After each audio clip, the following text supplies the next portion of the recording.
Here's a quick update on how to prepare for SpaceX Starlink's data cap.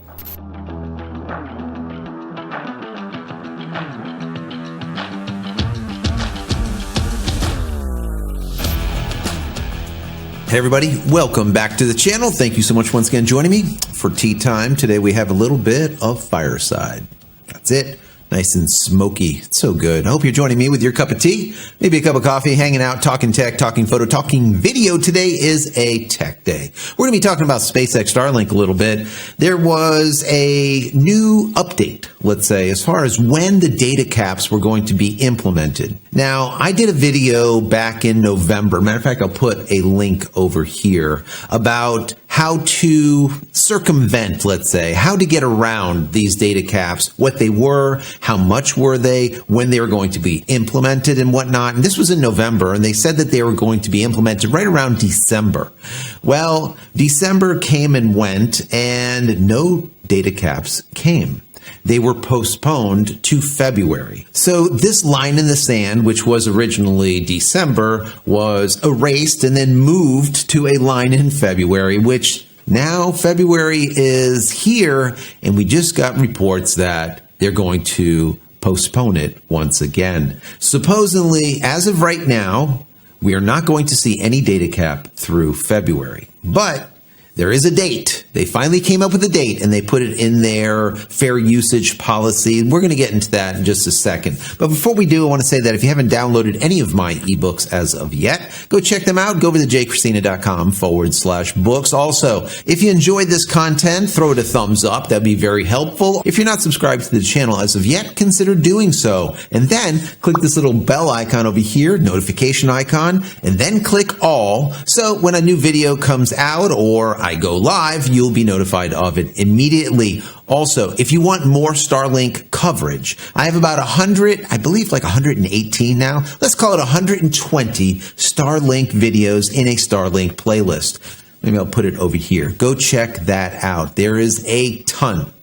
Finally, if you're looking for a VPN, the current VPN that I'm using is PureVPN. The nice folks over there at PureVPN are providing 80% off just by you using a link that I have down in the description or the pinned comment. Go check them out. PureVPN is a really great VPN company. I've been using them for a while. It is really powerful. They have servers all across the entire world. So if you want to watch content that's currently blacked out, maybe a certain football game or soccer in the United States, well, you can do that simply by using a server in that specific region. Also, if you just need to protect your business or your family with military-grade encryption, 256-bit encryption to be exact, or if you simply need a static IP address or do port forwarding, all of this is available for about the cost of a latte per month, maybe $2-3. So once again, check out that link below. So let's get into this. Now, I read an article over on PC Magazine, and that's what kind of brought this to my attention. And I ended up doing my own research, and I went over to SpaceX Starlink's website. I logged in, went into support, and then took a look at their fair use policy. And I found a spot in there that states that we are now moving this forward. We're moving, once again, that line in the sand from December to February, and now it's going to be moved into April. So I want to read to you a couple of paragraphs from this PC Magazine article and then give you some commentary over it. But more importantly, towards the end, I'm going to show you kind of how to beat the system. Things that you need to be aware of if you're using SpaceX Starlink or if you're using any internet service provider that gives you a hard limit to the amount of data that you can use or a soft limit, whereas your data will then be slowed down once you hit a specific cap, a data cap. So anyways, let's get into this article and then I'll give you some more information on how to beat this, so to speak. So it starts out by saying SpaceX was supposed to start enforcing its controversial high-speed data cap for Starlink in February, but the company has decided to delay the policy once again. Like I said, it started out in December, then got pushed back to February, and now it's pushed back once again. A document on Starlink's support page that is the fair use policy is what they're talking about, now says that SpaceX plans to enforce its fair use high-speed data cap policy in the US and Canada beginning no earlier than April 2023. I pulled this up for you. I'm going to throw it up on the screen so you can see what it says for yourself. It says, to ensure our customer base is not negatively impacted by a small number of users consuming unusually high amounts of data, the Starlink team is implementing a fair use policy for residential customers in the US and Canada and all business and maritime customers beginning no earlier than April 2023. And it continues. You can read that for yourself. Hit pause. Anyways, the article continues with, the support page did not say why the company is doing so, but this is the second time that SpaceX has delayed its high-speed data cap, which were originally supposed to go into effect in December. The company then mysteriously postponed the policy launch to February. There really was no information on that, and at the time, I speculated it had something to do with them moving into those 1.5s and then the 2.As, let's call them, where they're the smaller sized 2.0 satellites. They'll be able to handle a lot more traffic. That's what I was speculating. Is that the reason? We really don't know, because once again, they did not say one way or another. Now, SpaceX is rolling out a high-speed data cap to address network congestion. The satellite internet service has become so popular that the user capacity for Starlink is stretched, which is causing speeds and broadband quality to fall for many subscribers across the US. Now, they call this quality. I don't see it as a quality issue. Quality to me would be if there was an increase in latency. Let's say from 40 milliseconds to 100 milliseconds. Or maybe there was a lot of spotty outages. That to me would be a quality of service issue. But what is happening is it is a speed issue, not quality. That's just my personal opinion. Anyways, it continues. In response, the company plans on limiting how much high-speed data Starlink subscribers can use each month. Under the fair use policy, residential Starlink customers will only receive 1 terabyte of high-speed data each month. Once the cap is exceeded, subscribers will need to pay 25 cents per gigabyte to keep receiving the highest Starlink speeds. That is 100% true. Otherwise, SpaceX can throttle their broadband quality to help, once again, not quality, speed, to help offset network congestion. And we talked about this in the past. You have two options. Either pay the 25 cents per gigabyte to get that fast speed, or you'll simply have to deal with a reduction in speed during the rest of the month once you have exceeded that limit. Now, some people were asking me, how much was this reduction? Should we pay the 25 cents or should we not? How much are we going to get reduced once we hit or exceed that 1 terabyte limit? And I did some calculations and I figured out about anywhere from about 40 to 60% reduction. So I came up with the number of 50% reduction as being a good baseline. So basic speed in comparison to priority speed would be about 50% slower. But remember this, and this is very, very important. This is a big but.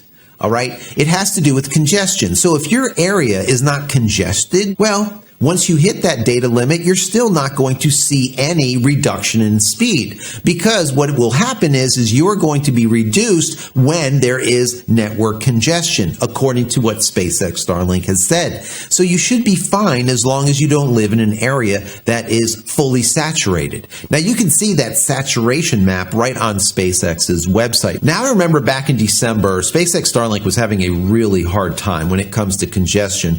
I remember looking up the Ookla ratings on Starlink, and they were falling. They originally were like over 100 megabits down speed, and they just started plummeting. At the time, US was seeing about 53 megabits down on average, while Canada was right around, I think, 65 megabits down. So that was substantially slower to what it was prior to that, where it was over 100 megabits. So the congestion was a serious issue, and this is what they were trying to fix with putting in these data caps. The thing is the congestion is an issue because they decided to oversell the service. And I remember talking about this way back then and saying, why should we be negatively impacted by them overselling the service, right?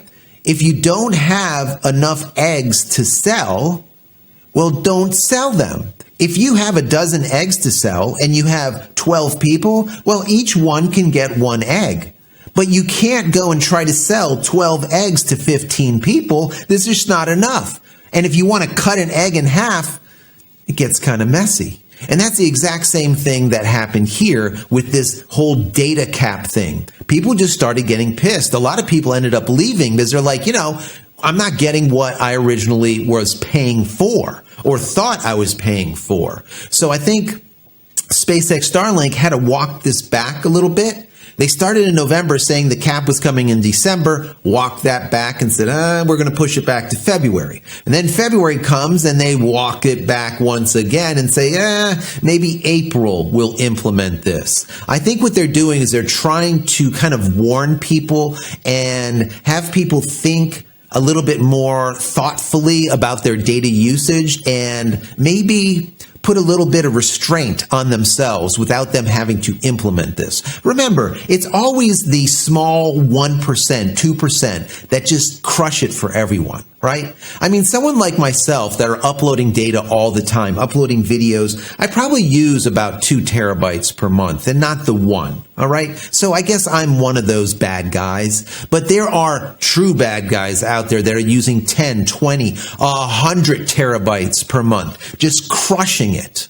okay? And these are the people that really need to be, let's say, flogged with a wet noodle, right? And those are the people that really should see the impact of these type of data caps. Not someone like myself with a couple of terabytes. I always thought that about 2 to 3 terabytes per month is a good number, even for a larger family, maybe 5 terabytes. And now with everyone on their devices and a lot of homes are cutting the cord, so to speak, and no longer have either cable or dish network or direct TV or anything else, and they're streaming everything, it uses a lot of data. So let me get into some things that use a lot of data and some ways for you to prevent or circumvent getting hit with a data cap when it does come in April.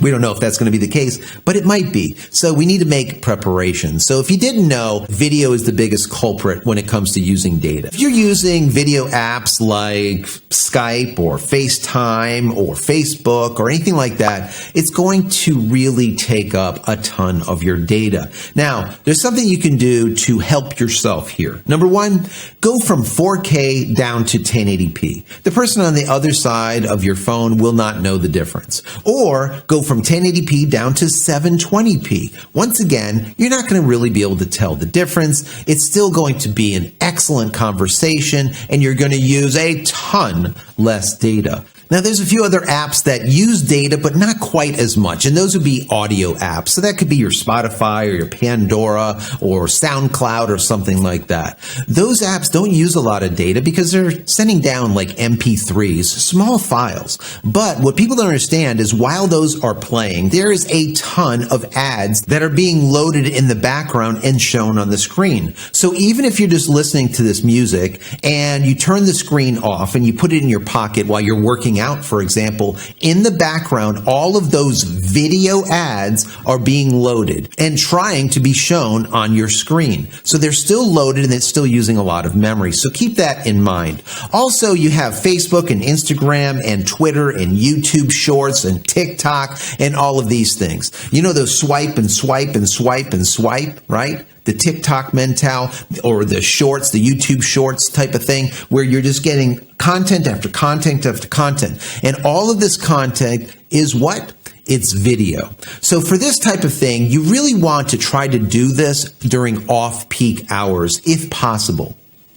We haven't covered peak and off-peak, but from 11 p.m. till 7 a.m. is considered off-peak. What that means is anything or any data that you use during that time, you do not get dinged for it. It doesn't get counted, which is really nice. Conversely, during the hours of 7 a.m. through 11 p.m., those are those peak hours that you will be dinged for. So whenever you can possibly use TikTok and watch a ton of videos, try doing it during off-peak hours. Once again, between the hours of 11 p.m. and 7 a.m. Now, besides TikTok and Shorts and all the rest of the YouTube videos, video, once again, is the major culprit. And this includes movies. So if you're using Netflix and Hulu and Disney Plus and Amazon Prime and maybe YouTube TV and whatever, all of those apps use a ton of data. There's a lot of folks out there that love series, right? So it could be like an Amazon series or possibly a Netflix series.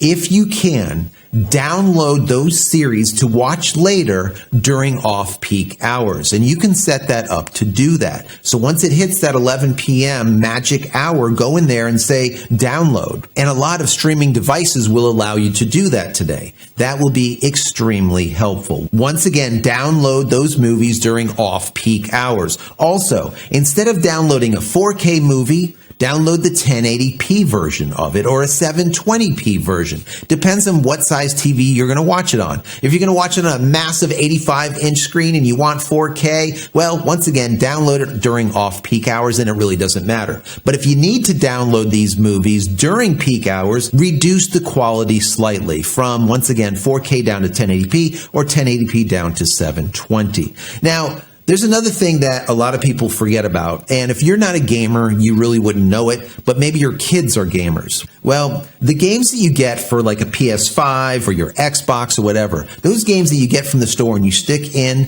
to go and play, you really can't play them until they update. Why that is, I don't know. I think it should be illegal.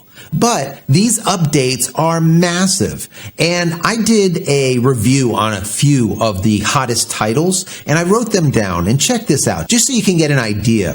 Forza Horizon 5 is 110 gigabytes to download it. 110 gigabytes. That is 1/10 of your entire allotment for the month. Your 1 terabyte. That one game. You have Call of Duty Modern Warfare 2, 125 gigabytes. God of War Ragnarok, 80 to 100 gigabytes. Rainbow Six Extraction, 85 gigabytes. Once again, any one of these games is literally 1/10 of your entire allotment.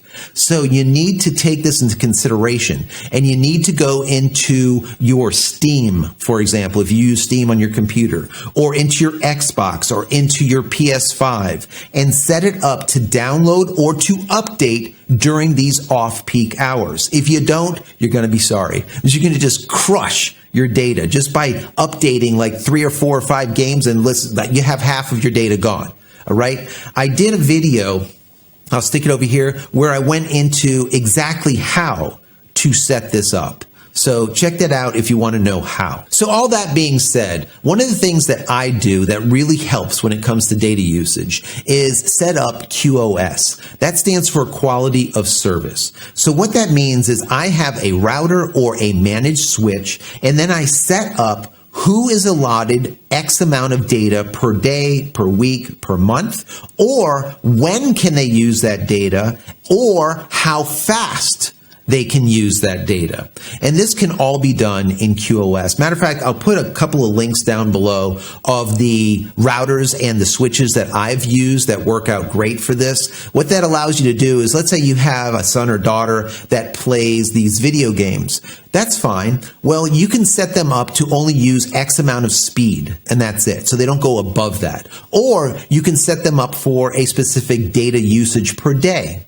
Or you can set them up so that they can only download these bigger games during set hours. Once again, during off-peak hours. So if their Xbox tries to download this massive game during peak hours, it won't do it. It will only allow that massive download between the hours of 11 p.m. and 7 a.m. so you don't get dinged for it. Anyways, guys, I hope you found this helpful or maybe entertaining. If you have, throw the video a thumbs up. That would be awesome. Tell your friends, family, colleagues, Reddit, Facebook, wherever. Let them know about the channel. Let's try to grow this thing out. And as I said before, if you haven't subscribed to the channel as of yet, please consider doing so. Click this little notification button. And finally, head over to my website, JCristina.com, where you can find all the photography tools I've invented for you and me over the years, and hopefully there's something there that you might like. If there is, please pick it up and support me and my family. That's it, guys. I'm out of here for the end of the vlog. Many blessings to you and your family. Stay safe, stay healthy. We'll see you in the next one. Love you all.